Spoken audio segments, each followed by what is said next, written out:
Good morning po. Ang inyo pong mamita, plantita. Magdamag na umulan, bibisitahin natin ang aking ubas.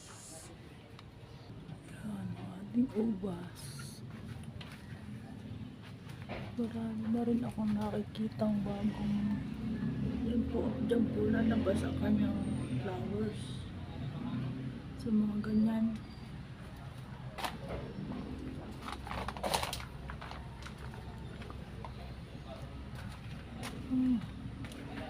Lalaglag ang iba.